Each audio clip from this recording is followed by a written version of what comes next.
Hi everyone, it's me. Welcome to today's video. It is that time of the month. We are doing our monthly reading wrap up today. So we're gonna wrap up our month of July reads. And oh my goodness, you guys, I feel like for the past couple of months, we've been breaking record after record in terms of how many books I read that month.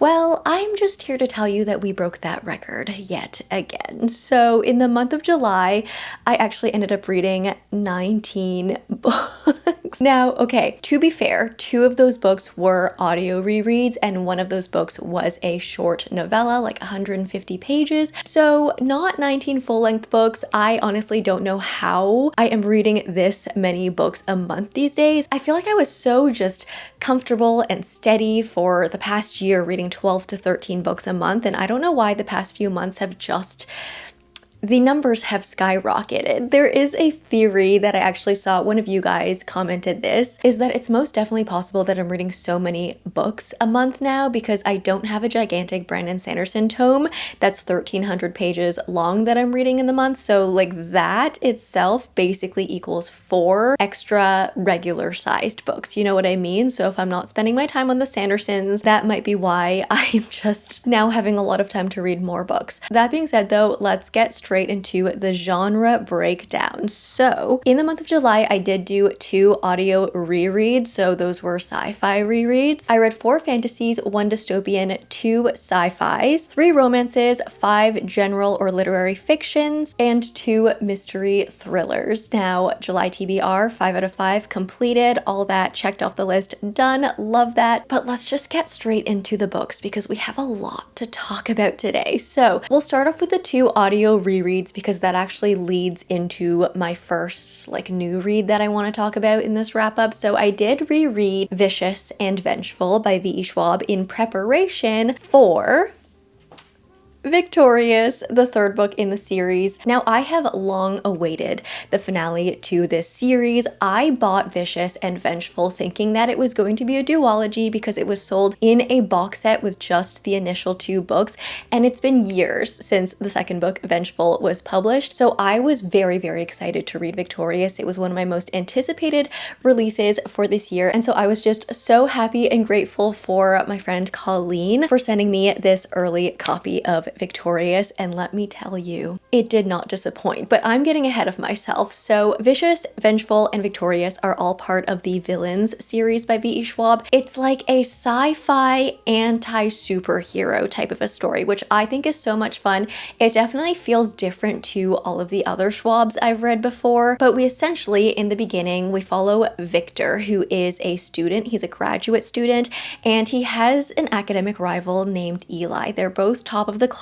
They're kind of constantly fighting to stay at the top of the class and competing with one another, but also they're kind of best friends at the same time. They are currently choosing what to study for their thesis projects, and Eli decides that he is going to study this topic of extraordinaries. Now, this is kind of a taboo subject. We don't really talk about it. It's kind of something that scientists don't really take seriously because it's just kind of those out there woo-woo kind of subjects. But Eli's idea, his proposal for his thesis, surprisingly gets accepted, and Victor starts getting dragged into Eli's plans as they do all of these experiments connecting near-death experiences with potentially humans gaining these superpowers. And as they get into these experiments, surprise, surprise, things actually end up kind of working. And so Eli and Victor both find themselves with these different kind of superhero powers, and they don't really know what to do with them. They're just kind of like normal, but also very morally gray characters who don't act like your normal heroes. And we just watch them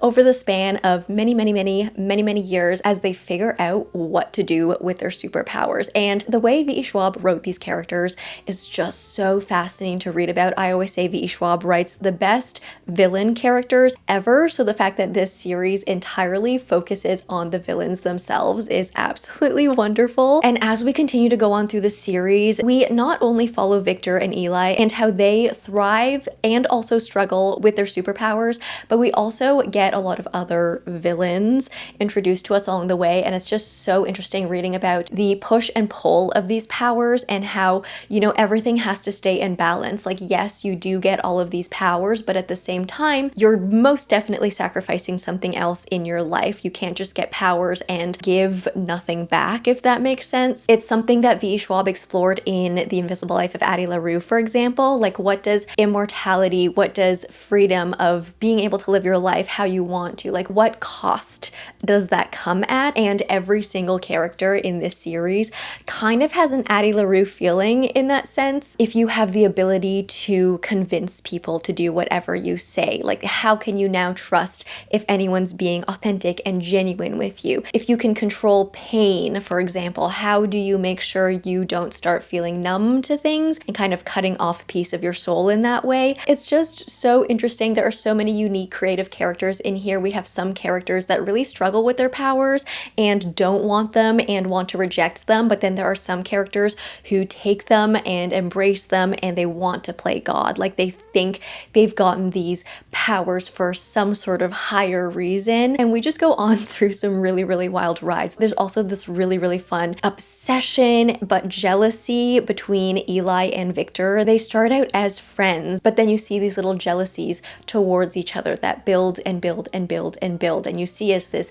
beautiful friendship that could have been amazing, you see it turn sour. It's just so good, you guys. This series, it's written also in an almost episodic format where we have super quick chapters. Everything feels like it's just, you could really see it visually the way V. Schwab writes this series. It's fast paced, it's perfectly paced in my opinion. At least like the first book, Vicious, perfectly paced. I'm so happy with how Victorious came out too, because I feel like with Vicious and Vengeful, it seemed like we pushed the boundaries so far with our characters in terms of how far they would go to play God, for example, but we pushed the boundaries even farther in Victorious, and that made me so happy. I think the conclusion also just, it gave me everything that I wanted. I definitely felt very satisfied with this conclusion. I actually sobbed at the end of this book, and I didn't expect that because this is not, like, I know I cry a lot when I read books, but this is not a series that I ever expected to cry to, because as much as I love the characters, it's more just a fascinating and fun read versus a deeply emotional read for me. But at the end of this book, I obviously can't say too much about it, but I did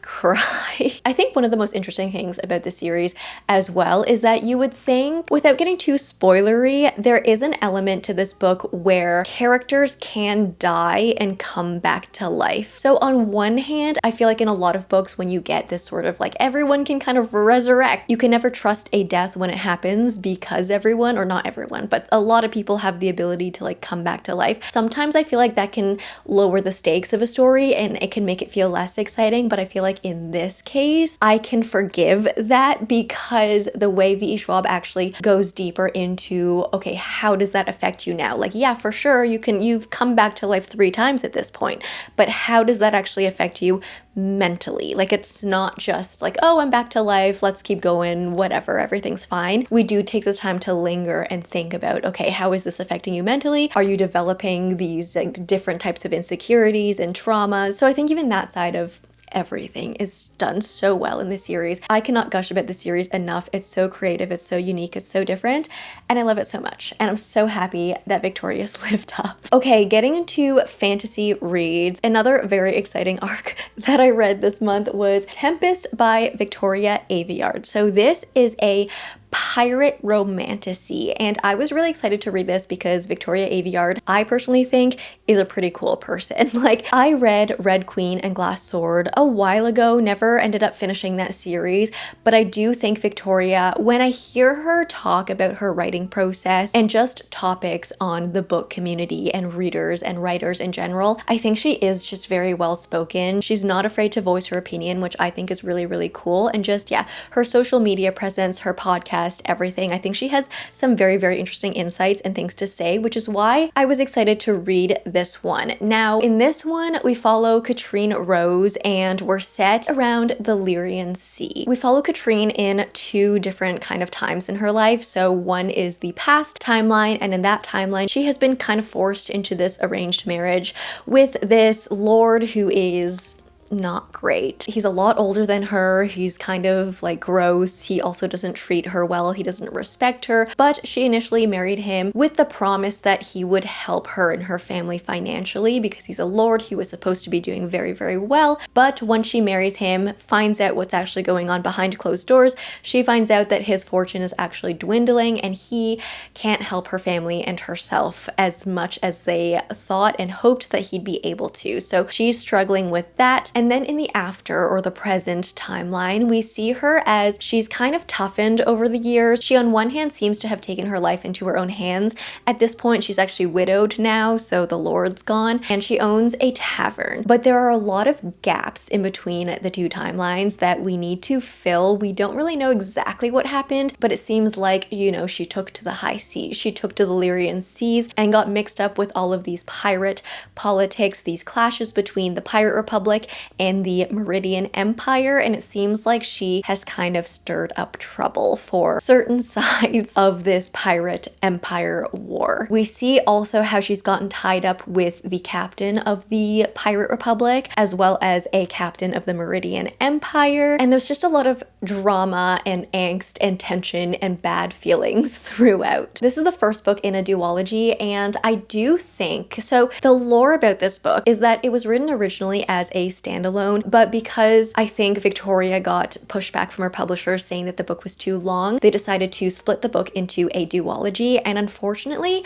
I do think the book struggled because of that. I think there were some issues with the pacing in this book where by the end of this, I don't think nearly enough happened. This felt very much like a prequel. It felt very much like a setup book, and I just wish that we got more of the story in this book. We also had a very rigid kind of flipping back and forth between past and present timelines in this book. It was literally one chapter in the past, one chapter present, one chapter past, one chapter present, and so on and so forth. And I think that can definitely be done well. It can definitely work in a really fun way where we introduce parallels between the two timelines, and I think we did see some of that. But because we were so rigid in the structure, there were a lot of times with the book where I wanted to stay in one timeline for a little bit longer. I was like, let's ride this moment out for a little longer before switching into the next one. Like maybe we could do 2 chapters in the past and then 3 in the present and then 1 in the past and then 4 in the present. Just keep it a little bit more fluid and let the story naturally unfold in that way instead of just this like let's follow the rules of 1 to 1 to 1. But what I will say is I did enjoy Kat as our main protagonist. She definitely felt realistic to me in the sense that we knew the background she came from. She didn't come from a background of like extreme combat training or even having a full education, and we saw her struggle through these things, especially the beginning of the story. But I think the way that she gradually learned about things and learned how to adapt to her different situations and learned how to talk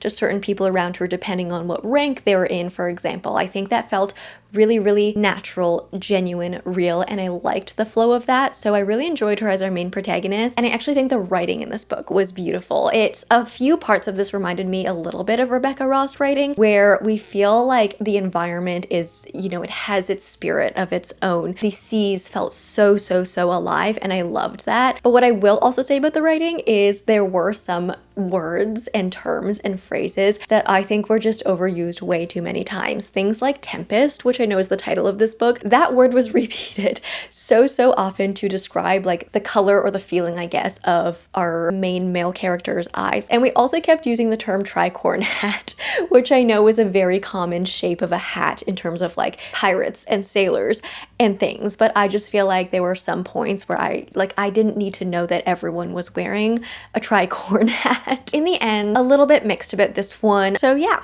just kind of torn. Okay. The Road of Bones by Demi Winters is next. Now, this book made me fall in love with romantasy again, you guys. You guys know I have been struggling to find a romantasy book that gives me those giddy feelings that romantasy is supposed to give you. This one did that for me. So this one is a Viking romantasy. It is the first in a series of 5, I believe. There are 3 books out so far, but in this one, we live in a world where magic is banned. So anyone who is caught using magic or anyone who is caught worshiping the old gods, which is, you know, those old gods are also very tied to magic, they get dealt with in a very brutal and violent way in this world. Scylla is our main character, and Scylla has always had these kind of like signs or suspicions. Like, she kind of knows that she is somehow tied to the old gods and tied to magic. So she always tries to keep this side to herself very private, very quiet, so she doesn't get caught. But at the same time, she also doesn't really know like where these magical powers came from. And at the beginning of the story, certain circumstances lead her to go on the run. She is currently being hunted by an assassin that the queen sent after her. And along the road, as she ventures onto the road of bones, she by accident joins a mercenary crew, and she has to convince this mercenary crew to kind of take her in and help her get to this safe house that she is trying to reach. Now, as she gets sort of intertwined with this mercenary crew, more dangers arise, and she also gets a little bit attached to, let's say, the leader, the captain of this mercenary crew, and also his right hand man. I really enjoyed this so much. For me, it was honestly the perfect mix of high fantasy plus romance. While the romance plot was definitely there, it didn't feel like it took over. We still had a very interesting world and plot and beginnings of a magic system, I want to say. We didn't dive too deep into how the magic works in this world, but I do think that felt natural based on what our protagonist was going through. It's one of those books and series, I think, where you just gradually learn about this world along with our protagonist instead of getting all of this info dumped onto you at once, which I really appreciate, especially for a longer series where we can take the time to do that. And I think just immediately the way we were introduced to this world was honestly very brutal. The first chapter of this book was very violent, it was very dark, and it really shocked me at how we started out this book, but it also worked so well in drawing me in and just being so curious to see how all of the people in this world have been so silenced by the current rulers. The current rulers are definitely ruling with fear. I think the overall plot was just very, very fun to read. It was kind of one of those where, you know, danger could be lurking around any corner, so it felt truly high stakes and just very exciting to continue reading. And there's also a lovely found family element in this book, which I, obviously love, but that definitely presented itself very quickly. And it's a found family that I just honestly fell in love with really, really quickly right off the bat, because their banter towards one another was very, very well written, where, they're not afraid to tease each other, they're not afraid to challenge each other. And I feel like seeing moments like that just make a found family feel so much more authentic. It's not just about the positive, like, oh, happy, joking interactions. It's also about the way that they truly challenge each other. And that really convinced me that this group of people, they really feel comfortable with one another and respect one another and love one another. I will say, okay, the romance plot, while there was a good balance of romance with the fantasy, like it didn't feel overwhelming, it was a trust the process situation for me, because we do have some sort of a love triangle, not in an annoying way, but there are like kind of two potential love interests. For me, I had to really trust the process, okay? I don't know how much I can say about that because I don't want to give away plot points and give away like what happens. But if you're reading this book and you're thinking, this romance doesn't make sense to me, it's very physical first, don't like the guy at all, just trust it, okay? Just keep reading. That's all I have to say. There was a really wonderful balance of adventure, but also with all of our characters struggling with their own issues and trauma. Like, our main character was also struggling with addiction that, she wasn't aware of. She wasn't aware that she was addicted to this certain substance, and then realized that throughout the book. And we saw her as she tried to break out of it. And I thought that added an extra layer of complexity and just character nuance to the story. So yeah. Really enjoyed this one. Excited to get to the second book, hopefully very, very soon. All right, another series that I started this month was Swordcatcher by Cassandra Clare. So this is the start to a trilogy, I'm pretty sure, and it is a fantasy. I wasn't sure if this would fall under romantasy or fantasy, but I will say after reading this first book, it definitely reads more fantasy with romance subplot to me versus a full-on romantasy. But in this one, we follow a few characters, but our main character that we start with is Kel. And he's an orphan who was taken in at a very young age by the royal family to act as the sort of stand-in and bodyguard for the crown prince. So they kind of have similar traits, similar features, a similar build, etc. But along with some magical enhancements, Kel literally acts as a stand-in for the prince in certain social situations and also public appearances. So whenever there's any sort of a threat, like let's say the crown prince has to make a public appearance, but they're unsure if, someone will be there to try and assassinate assassinate or hurt the prince, Kell would take his place and like make the speech in the place of the crown prince. But as he's grown up with his family, he's kind of settled in as a family member. Him and the prince have grown to care for each other as true brothers care for each other. Our other kind of main character that we follow is Lynn, and she comes from a very different background. She comes from a small group of people that still practice magic to this day. They are actually quite restricted in terms of their movement and like if they can be out at night and stuff because they follow a different religion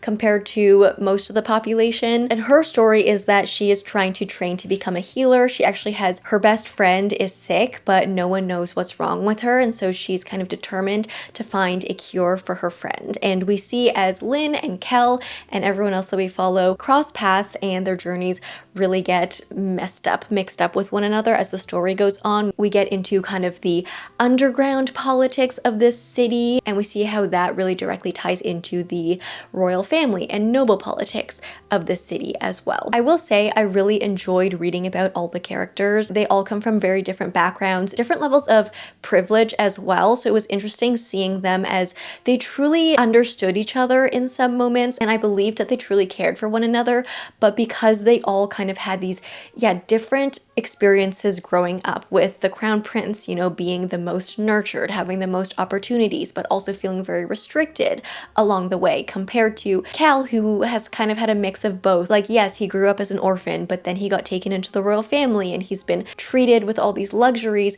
since then, but he's always felt second rate to the royal family. Like, he's never really gotten full privileges of the royal family, but just kind of like the side benefits that come along with it. And then compared to Lynn, who has had nothing ever handed to her, but at the same time, she kind of has a little bit more freedom to do what she wants, but also not, because she's a female and is part of this kind of religious restricted group in the city. And yeah, it was just really interesting seeing them as they came to terms with their own restrictions and freedoms that they had. And the story itself was really, really interesting as well. What I will say is the writing in this book was not my favorite, if I'm going to be completely honest, which surprised me because I really did love Cassandra Clare's writing in the Infernal Devices series. I just think a lot of things were over-explained. I think there was a lot of extra detail in the description of the city that didn't have to be there and honestly threw me off. Things like just unnecessary detail of, like, I don't know, a bottle of wine that was on the table that we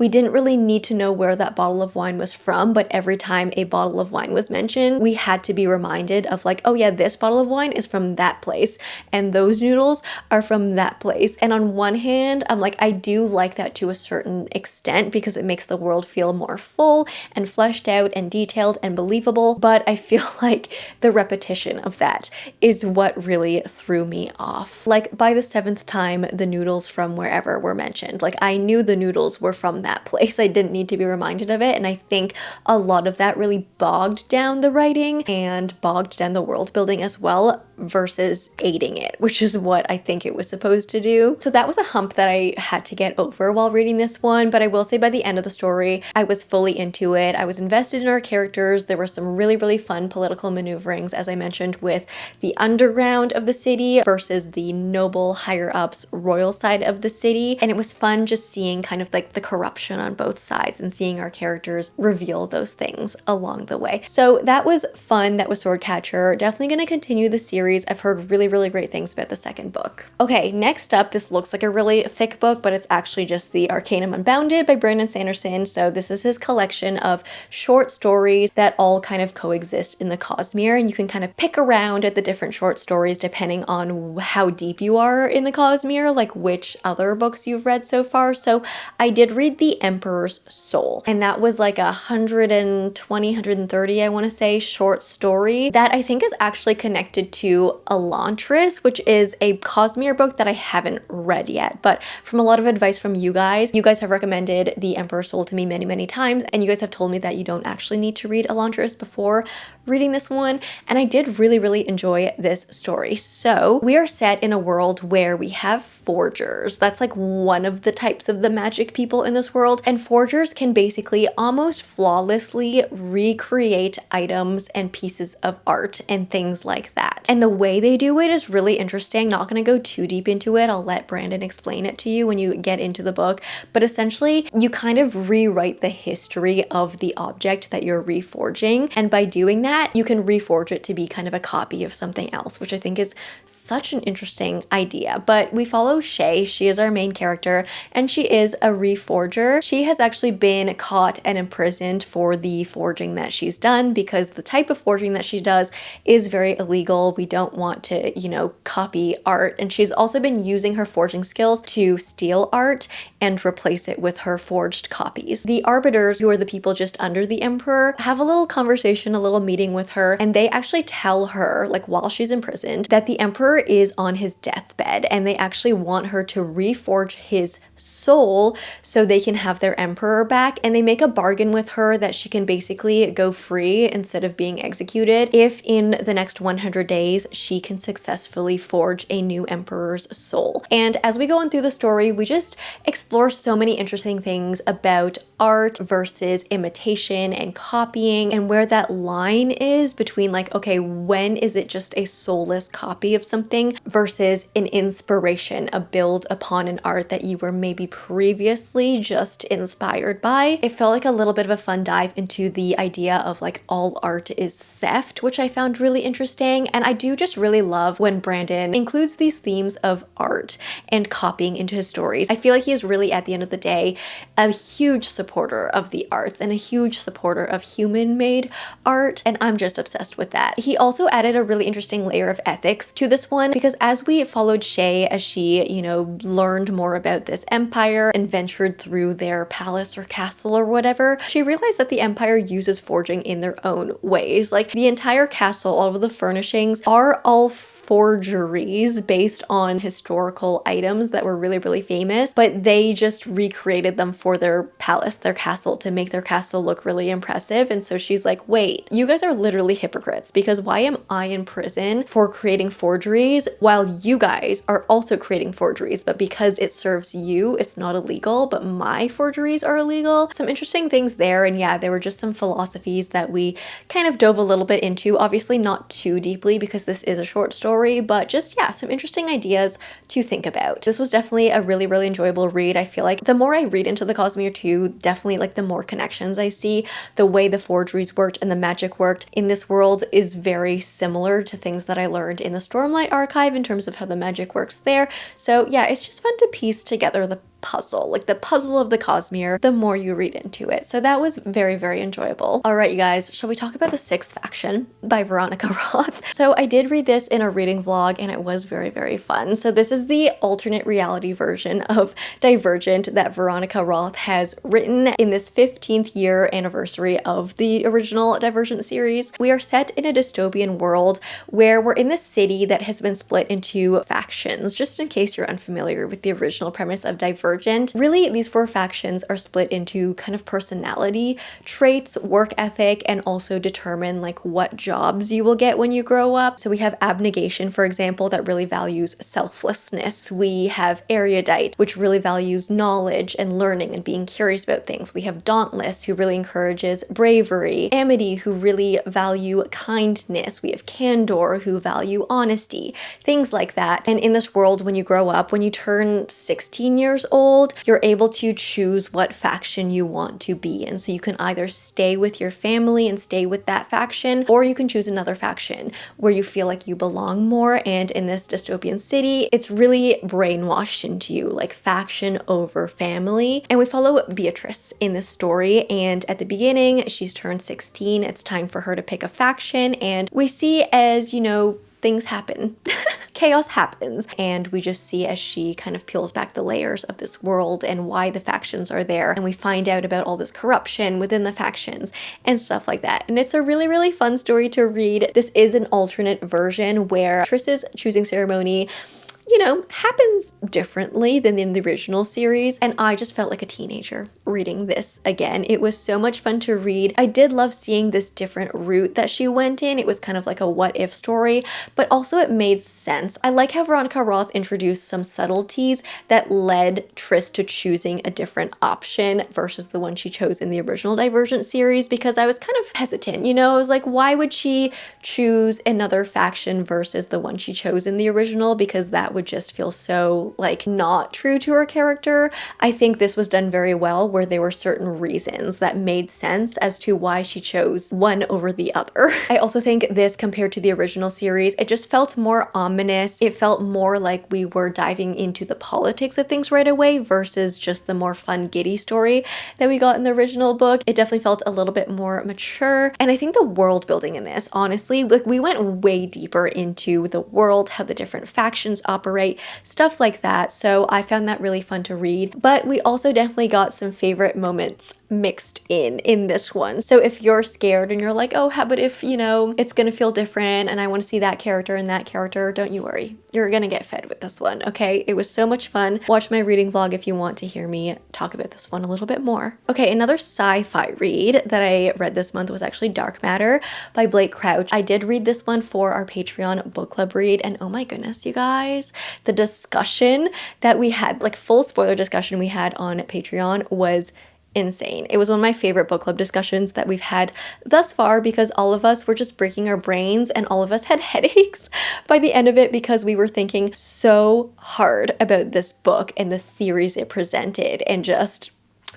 everything. So Dark Matter is one of Blake Crouch's kind of signature sci-fi thrillers. In this one, we follow Jason, and he's just living his quiet, normal life with his wife Daniela and his son Charlie, when at the beginning of the book, he gets abducted, and he doesn't know why. He doesn't know who's abducting him, but his kidnapper takes him, asks him this really interesting question. He says, "Are you happy with your life?" And then all of a sudden, Jason wakes up. He finds himself strapped down to this table. He finds these people in hazmat suits in a lab gazing down upon him, and wakes up in a world that is not really his world. Like, it is, but it isn't. His life is kind of his life, but it's also not. His wife is not his wife. His son doesn't exist, and he needs to figure out what the heck is happening. And as he starts figuring out what is happening, he needs to figure out, like, is this my life? Or were all of those memories of Daniela and Charlie and, you know, all of that, are those my life, or was that all a dream? This was incredible, you guys. It was so fun to read, but yeah, also quite brain breaking. Blake Crouch's writing style is, you know, it's very simple, it's very bingeable, it's very easily digestible, which is so fun. So you blast through his stories so quick. But what I loved about this is how much it gave me to think about after the fact. I think with some of his other books like Recursion, which I absolutely loved, it was so fun to read about, but after it was done, I didn't really expand and like think about the things I learned from that book. It was more just like a wow, that was a wild, great, crazy time. But in this one, it gave me so much to think about. Without diving into spoilers, of course, I just really started thinking of, you know, like, what do we prioritize in life? What do we regret in life? How do we find that peace within ourselves of like, okay, I sacrificed this to have this, but this is what I chose in my life, and I'm gonna be happy with that. I'm gonna accept that this was my choice, even though I know I sacrificed so many things along the way. We explored things like how all of these little decisions that we make throughout our lives can change our lives so drastically and change the way that we grow as humans and characters ourselves. Like, one small decision can really change the direction of our lives in many, many different ways, and we can really mold and grow into these very different people depending on what we choose to do. And there were things like, what makes us us? Like, what makes me really, really me? Is it my personality? Is it the things that I experience in life? Is it the decisions that I make along the way? What really makes up the components of us? And yeah, it's so hard to talk about this book without saying too much, because it is one of those where I think you need to just dive into it completely blind, not knowing what you're getting yourself into. But this was incredible. If you haven't read it, definitely read it. Okay, getting into romance, I actually read Our Perfect Storm by Carly Fortune. I read both Dark Matter and this on my Kobo. So Our Perfect Storm was actually our Fable book club read, so lots of book club reads going around. But this is like a friends to lovers, maybe a second second chance, you could call it, romance where we follow Frankie, and Frankie is about to get married, and we make it all the way up to her wedding weekend, to her welcome party. But at the very last second, her fiance decides to leave her, and he can't go through with the wedding. He leaves her a note, and he's like, you know what?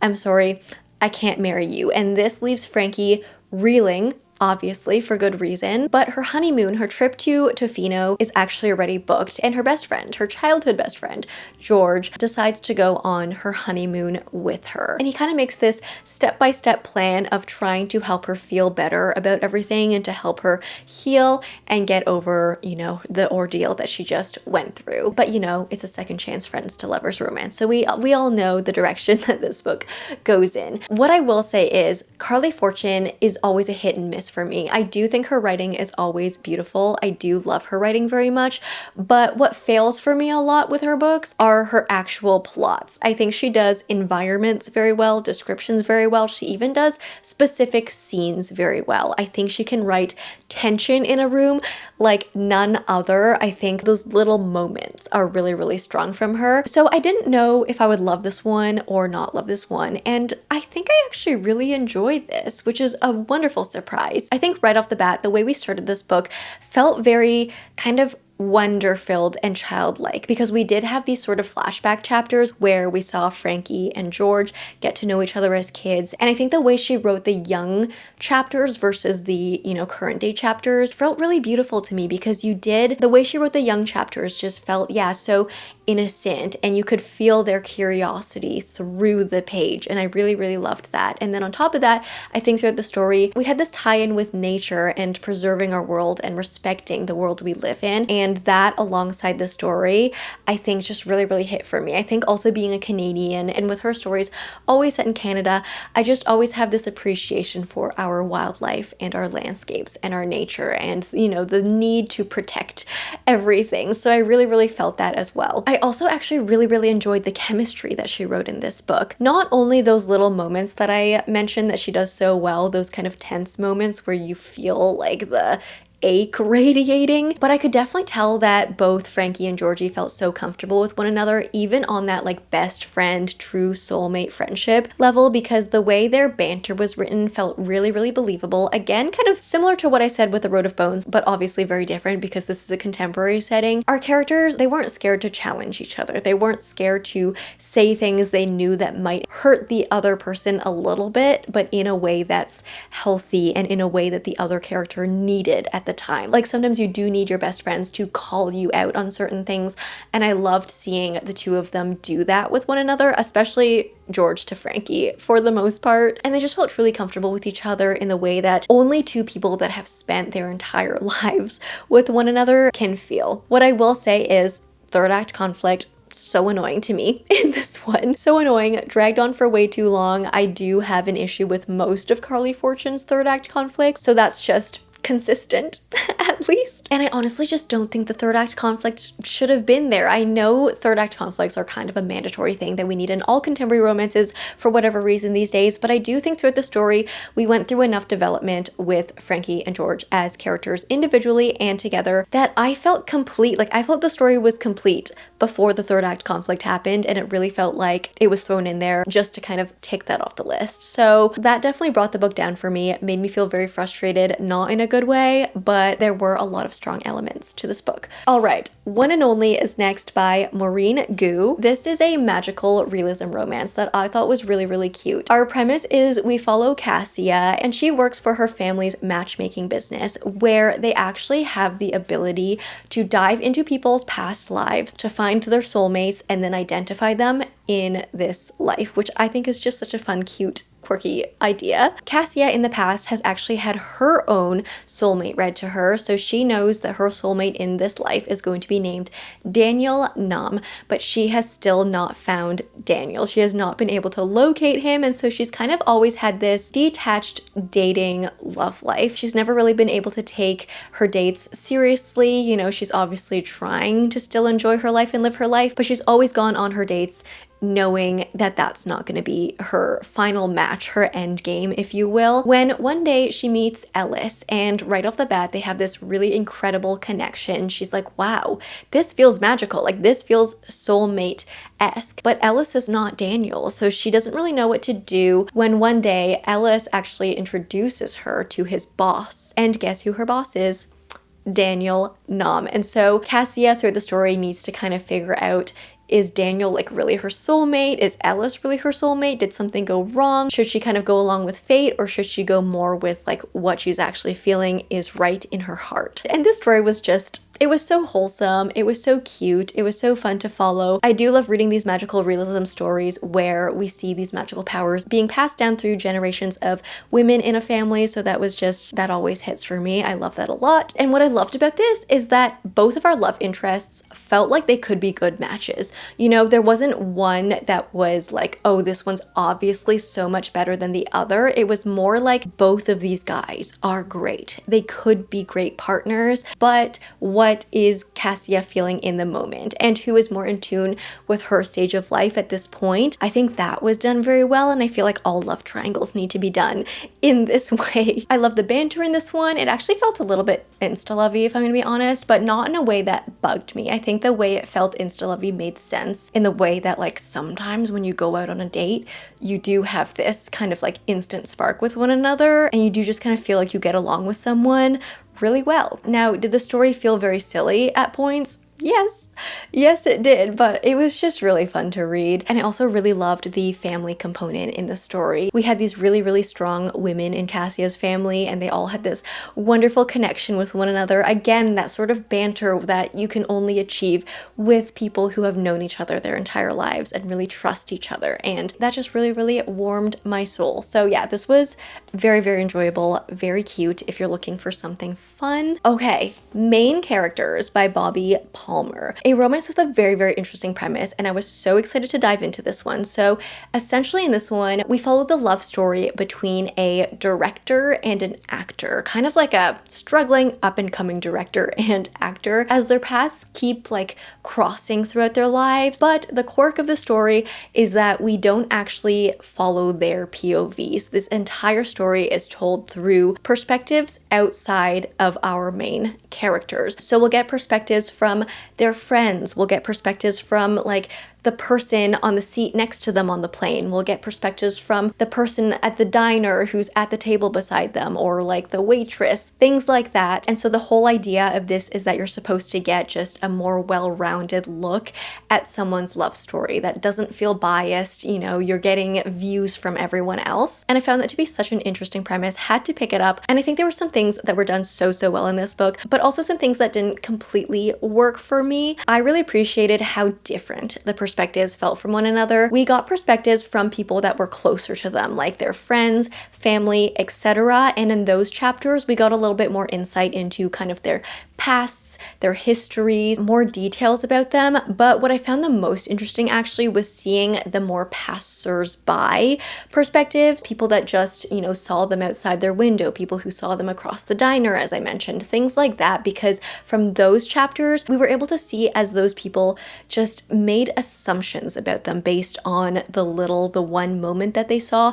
And I found that to be the most interesting, because those honestly felt a little bit more blunt and a little bit more honest, because they came with no context, you know, like no prior bias or anything. And it was just like, oh, we're seeing these two, they seem to be experiencing this very dramatic moment, but we see as a stranger reads into those things and assumes things about those characters. And that was really fascinating for me to read. I will say, I feel like overall this just needed to be trimmed, cut down, things like that. I do think the story was a little bit too meandering and long flowing for me, and some parts I think could have been tightened up. I think some moments I'm like, I don't know if this is giving me anything new. You know, like I don't know if this perspective, this moment is giving me anything that I didn't know already about these characters. So I think some, just trimming could have been done with this. I also just think that in terms of what we witnessed on these characters, I wasn't convinced on their love for one another. I think they were definitely attracted to one another. I think they were definitely interested in one another. But from what we saw, I think we just saw too many of the bad moments with them. And I'm all for a messy real feeling romantic story, you know? Like, I love that, but I think the balance of this was just a little bit off. I think we got a few too many bad, toxic moments that showed that these characters actually weren't right for one another, versus the moments where I was convinced, like, oh yeah, these two fit together so well. So I wasn't entirely convinced of the romance, which is something that you don't really want to feel when you're reading a romance story. I think just at the end of the day, our characters had different priorities. They were on different wavelengths. You know, maybe they would have honestly worked better as just friends at the end of the day. So that kind of put a damper on my entire experience. What I will say is I think our characters' stories outside of their love for one another was the strongest point in this book. We definitely got glimpses of their relationships with their friends, with their family, with other people around them, and I think that side of the story was done a lot better than the actual romantic connection. So there's that. It was definitely a very interesting read. I would still recommend it if you're looking for kind of a fresh take on a love story or on a romance. But yeah, just a really, really cool idea. Okay, diving into our fiction, our general fiction category. I read Good Joy, Bad Joy by Mickey Brammer. This was... it was so wholesome. It was so feel good. If you truly are looking for a book that will just feel like a hug, that will make you smile at the end of it, pick this one up. In this book, we follow Joy and Hazel, and they are in their 80s, but they have been lifetime friends. They have been best friends their entire lives. They've always been very different. Joy has always been quieter, more reserved, and Hazel has always been wilder, more spontaneous, will act on all of her impulsive thoughts. But for whatever reason, they've always fit very, very well as friends. But now they're in their 80s. They actually are living in different cities, so they're not quite together every single day, but they're still best friends. They still love each other. But Joy learns that Hazel now only has months to live. She's received a diagnosis and that's it. So Hazel feels very satisfied with her life. She feels like she's lived her life to her fullest, and she's, you know, she's kind of okay with things.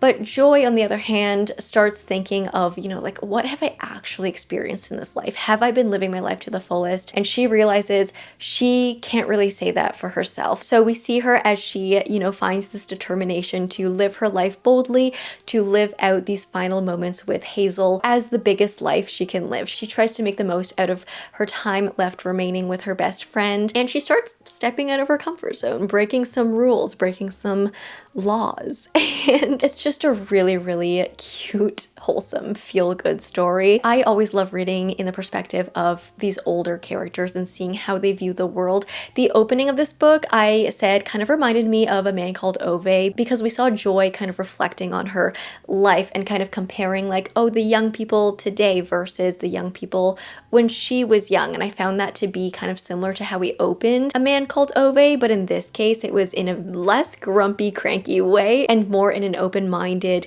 accepting way. I honestly found Joy really relatable to read about because I've always been a rule follower myself, and Joy is obviously very much a rule follower. And as she starts acting on these impulsive thoughts, as she starts breaking a few minor laws, let's say, nothing major, okay, she never does anything bad, I just found it so wholesome that she continued to think of the people she was affecting as she was like breaking these rules. Like, you know, she would do something, I don't want to say specifically the things she does, obviously, but she would do something and then she would feel this thrill, be like, oh my goodness, I can't believe I did that. But then after, she would think, oh no, I hope I didn't ruin that person's day, or like, I hope I wasn't too big of a disruption. Like, she still stayed so true to her character. She's just like nice, you know, she's kind, she thinks about others, and it's nice to read about characters like that for a change.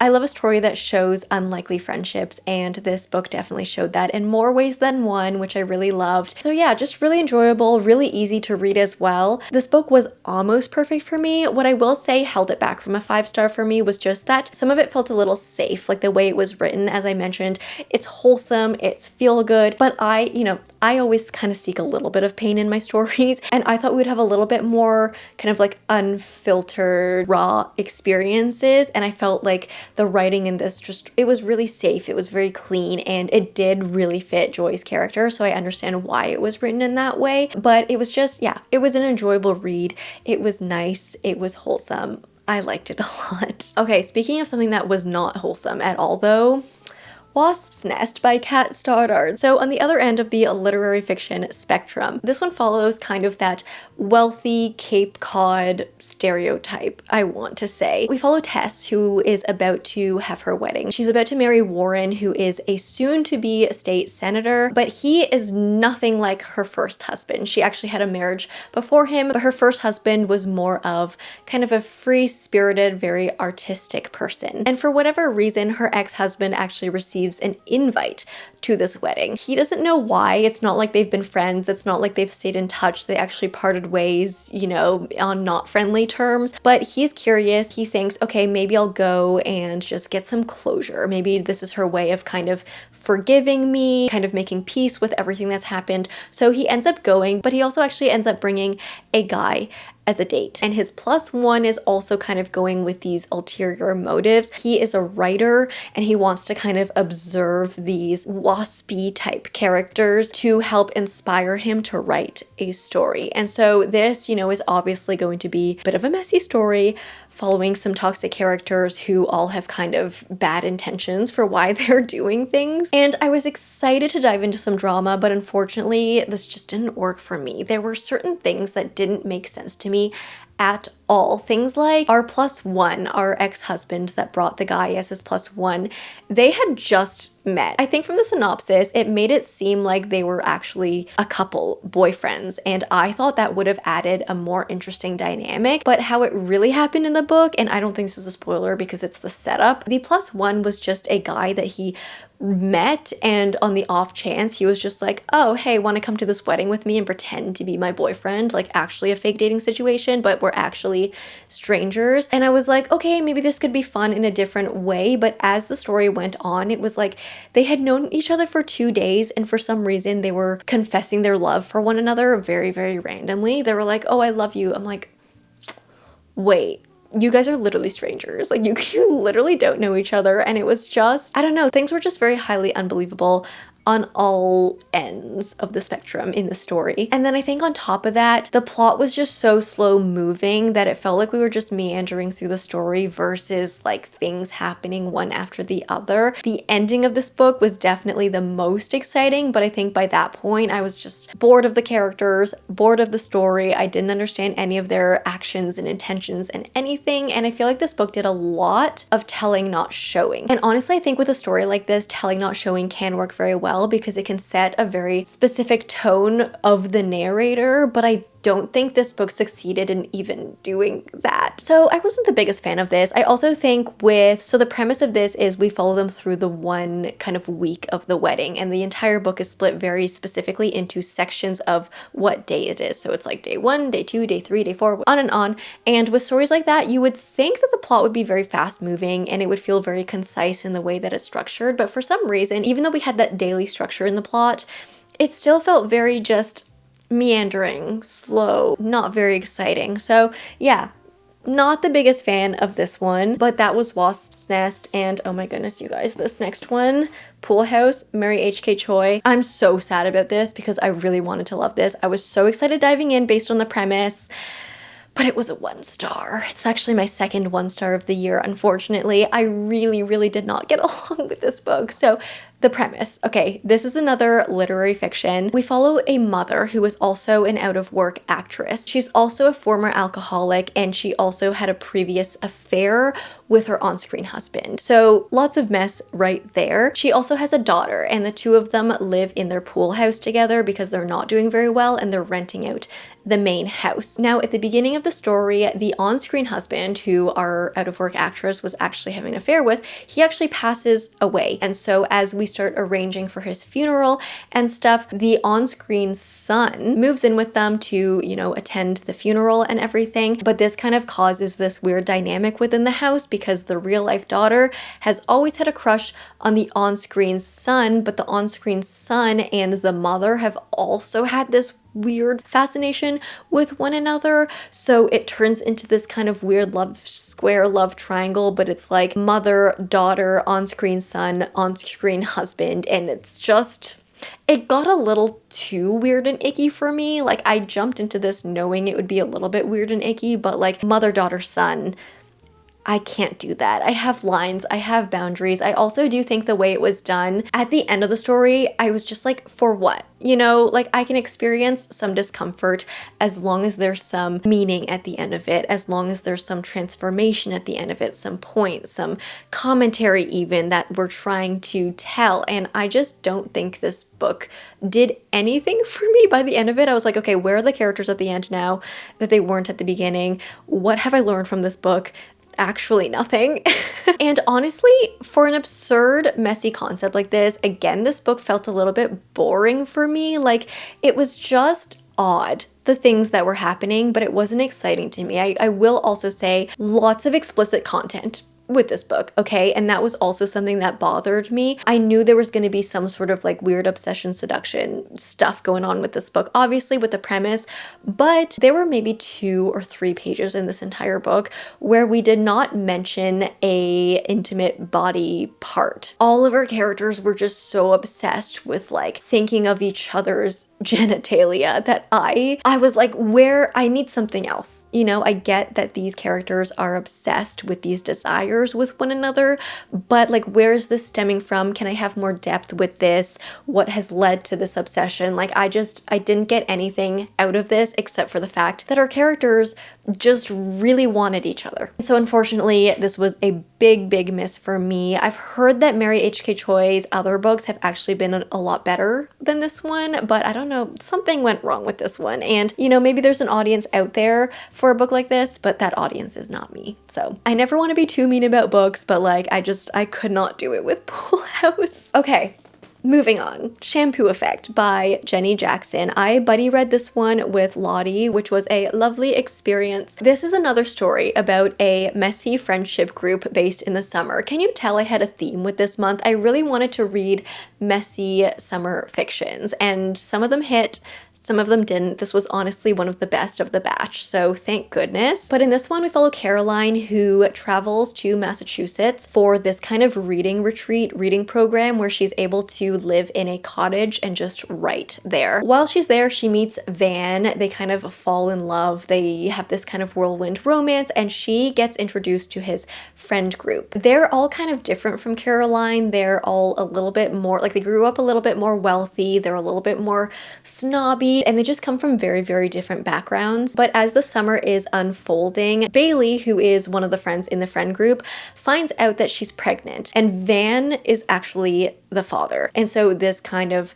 stirs, you know, causes this rift within this friendship group, and we go on from there. Now, this, I will say, it wasn't what I expected based on the synopsis. I feel like based on the synopsis, again, seemed like a story that would be filled with a lot of drama, but it really wasn't. And at first, I was kind of confused and not really feeling it. Like, all of the characters were being surprisingly mature in these kind of messed up situations that they were in. Like, they were all kind of dysfunctional, and they all definitely had their issues in their own ways, but they all had this sense of maturity, which I didn't expect. But honestly, as I continued to read through the story, I started to respect it a little bit more. I was like, okay, we're going in a different direction here, and I kind of like it. It's a little bit refreshing. This book, I think, was also just very self-aware in terms of the characters. Like, they were also very self-aware of what they were. Like, if they were kind of snobby, they knew that they were kind of snobby, and if they were being immature, they kind of knew that they were being immature. So I found that also to be nice to read about. And also, I feel like they were very aware of kind of the social prejudices that they had. There was a theme in the story of how we as an overall society have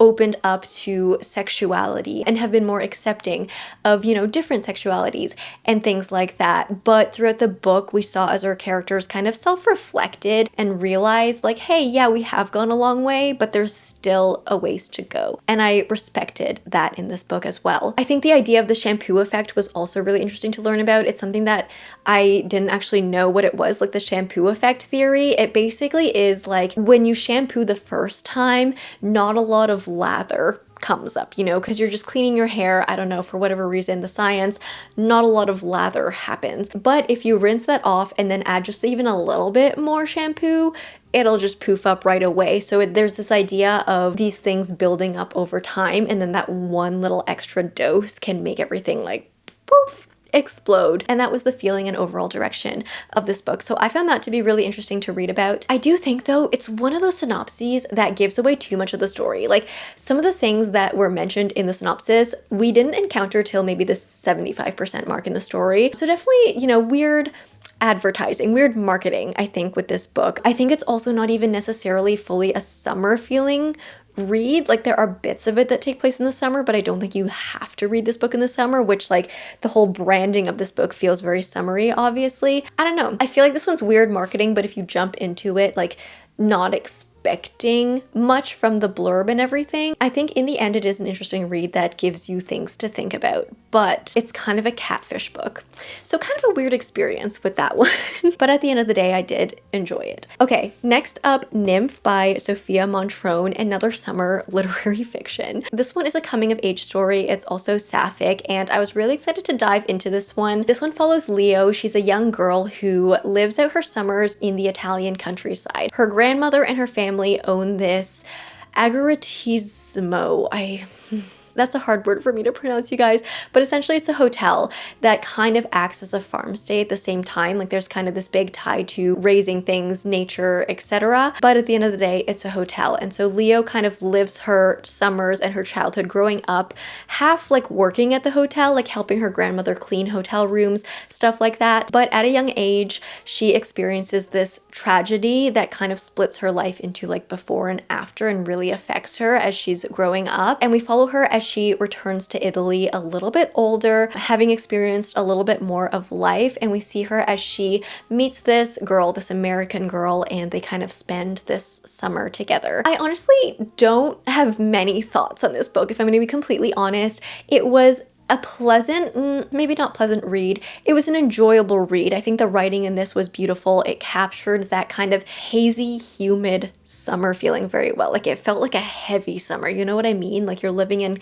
kind of a fog. It's a hot day. It's a humid day. Kind of smelly. That's what this book felt like. And so yeah, summer vibes. Completely there, 100%. For the story though, I feel like this was very slice of life. I feel like it was very stream of consciousness, and it is one of those books where at the end of it, I was like, I don't particularly know what I got out of this. It just felt very summery, very artistic. The way things were described were, interesting, beautiful to read. There was this feeling of like hot decay to this book because as we followed Leo and as she cleaned up these hotel rooms, we would see her as she kind of got fascinated with these bits of like detritus that hotel guests were leaving behind, like hairs, tissues, I don't know, tampons, like just garbage, stains, I don't know. We just saw her as she was fascinated by like what guests left, what garbage, and what you could kind of tell about the guest and their personality from seeing the things they left behind. But I just don't think the plot in this was very strong. I didn't connect to any of our characters. I also didn't really get this revelatory moment of like, ooh, look how far we've come, which I have come to kind of expect from coming of age stories. I just felt like our characters, I don't know, they didn't feel very different from the end versus from when we started. So I didn't really understand the point of it, but like it was enjoyable to read. You know what I mean? Like it was nice. The writing was pleasant. I read this by the pool, so it was just very fitting and I enjoyed it, but like I probably will never think about this book ever again. So yeah, a little bit mixed on Nymph. Moving on to our final two though, we have kind of a mystery thriller vibe going on for our last two. I did read The Naturals by Jennifer Lynn Barnes, which a lot of you guys were asking me to read. So this is the first to a YA mystery series where we follow a bunch of teenagers who have these kind of natural skills and kind of like mindsets, like brain skills that make them kind of like naturally great at solving crimes. So they get recruited to, just solve unsolved mysteries essentially together. And so definitely a fun concept. And in this one, our main character, Cassie, has she has a personal tie to solving crimes as well because her mother passed away 5 years ago and it looked like a very suspicious incident, but it was never solved. Like there was just not enough evidence to figure out what actually happened. And so this mystery has been looming over Cassie for the longest time. And so now that she has this opportunity to look into crimes, she takes the opportunity and, hopes that this, might tie her closer to what happened to her mother. So yeah, fun, interesting concept. And what I liked about this is that our character Cassie, because her special skill was being very good at reading people, she started this training to become a criminal profiler, which I always find to be such a fascinating way to solve crimes, kind of diving into the psychology of a person to figure out like what kind of a person would commit this crime and why, and then matching the person to that psychological profile. I just think that is so fascinating. So I was really excited about that, but overall, I just do think that this YA thriller genre doesn't work for me. It reminded me of A Good Girl's Guide to Murder in a lot of different ways, where everything is so fast-paced. We have so many exciting things happening, but it's to the point where it feels just too unbelievable for me. Like things are just a little bit too much of a stretch for me. Things happen a little bit too conveniently. Everything just fits together too well in this puzzle. So it didn't quite work for me. It also, you know, this part is actually fun, is that this book felt a little bit like homework, similar to A Good Girl's Guide to Murder, where we're following our character as they're kind of picking up these clues, and as the reader, you're kind of picking up on the clues as well, and you feel like you're taking these notes, solving crimes with these characters. And I feel like that is actually a very exciting way to read a book. So that was a pro for me. But yeah, the fast-paced kind of absurdity of it didn't quite work for me. And also, I just think the tone of this book was very confusing for me, because on one hand, with us learning about this criminal profiling, we were diving into some pretty dark subject matter. Like diving into the head of a serial killer or a murderer is never going to be happy. It's always going to be twisted and dark. And so on one hand, we had these really twisted things that we were talking about and examining, but it was written in this very light-hearted, quirky YA writing style. Like our main character would say things like, "What the Hello Kitty," because like we can't swear, and there were just like, there was a silly little love triangle that was involved in the plot. And I just think a lot of these elements of like these cute, quirky, happy YA things tied in with this dark criminal profiling made me very confused at what to feel, and it clashed for me, and it didn't work for me personally. But that's definitely like a specific personal taste thing. So I do see how this could be entertaining, how it could maybe get you out of a reading slump. I read this in like one sitting. It was very fast and easy to read, but I just maybe don't think this is the particular subgenre for me. So that was The Naturals. And then our very last book, we've made it to the end, you guys, Somebody Worth Killing by Jessica Payne. This is an adult thriller and had a really interesting premise. It kind of felt like a Mr. and Mrs. Smith meets Dexter, which is fun. So we follow Nadia, and she is an assassin. And while she has this like constant craving to kill, like kind of very Dexterish, she's taken her craving to kill in this way where she will only kill people who are bad, who have committed crimes, who are morally just not good people. So she absolutely loves her job, but it's very much on lockdown. It's a secret. Her husband and her family have no idea what she does. They think she's like a wedding planner or like an event planner, and so that's her excuse for kind of like traveling, going around to places and not being home a lot. But whenever she leaves, she's actually going on a mission to assassinate someone. But at the beginning of the story, she finds out that she's been mommy tracked. So because she has a family, she has kids and a husband, they're not giving her like the high profile jobs anymore. And she's not happy with this. She's like, "No, you need to give me the good, fun, exciting jobs. I don't want to take just the small ones." And so she asks them for a big job, and they're like, "Okay, fine, you can have one." So they give her her next job, but guess who her next target is? It's actually her husband. And so now she's like, wait, my husband is actually not a great person, because she's always lived her entire life thinking like her husband's so stable, so normal, and she's kind of the weird oddball of the family, and she's the one who's been keeping secrets, but maybe her husband's been keeping secrets this entire time as well. And so yeah, we go on through the story, which turns very kind of Mr. and Mrs. Smith. Fun concept. Also fun kind of reading about this dichotomy of her character, where she has this very bloodthirsty character, bloodlusty side of her personality where she needs to kill. She feels very stabby, you know, and she's very brutal and feral and all of this stuff. But when she goes home, she actually does love her husband and loves her kids. She doesn't have like a natural motherly instinct, but she loves her kids, that she wants to have that instinct. And it was just fun reading these parts where, you know, she was a mother and a killer. So it's like she would be on the phone planning her next kill, but she would also at the same time be at Costco shopping for her kids and buying things in bulk, like granola bars in bulk for her kids. So that was, you know, there were some fun moments in there. And I do think this was a fun way of telling a story about like gender inequality in wage gap and stuff like that. But this was also, again, kind of another theme of this month of reading, a little bit boring. There were a lot of the same thoughts repeating in her head over and over and over again, kind of her battling her bloodlust. I don't know, there were just a lot of repetitive thoughts that we got over and over and over again in her head that I don't think we needed to hear that many times. And also the way she was flip-flopping with her husband of like, oh, do I trust him? Is he who I thought he was, or is he not? I don't know. I feel like that also got old really quickly, and I just wanted the plot to progress a little bit faster. And I don't know, this book was only like 300 pages, but it felt long to me, which is never a good thing. And this book felt oddly cozy and not high stakes. So maybe it just wasn't what I expected diving in. I do think at the end of the day, this maybe fell into the same trap as The Naturals to me, where it felt a little bit too convenient, a little too oversimplified. You know, she was doing all of these jobs, but they all happened way too conveniently. And so it didn't quite work for me, but it was a premise that I had some high hopes for.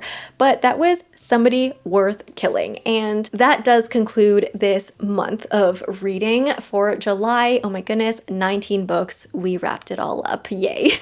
It was definitely a month of some high highs, but also some low lows. And I think that just comes with the nature of reading a lot of books in a month. There are going to be some really great books, and unfortunately, there are going to be some duds in there. But at the end of the day, I think that was a really, really great reading month. Excited for August reads. But yeah, before we get into August, obviously, we've wrapped everything up. So let's get these books onto the shelves.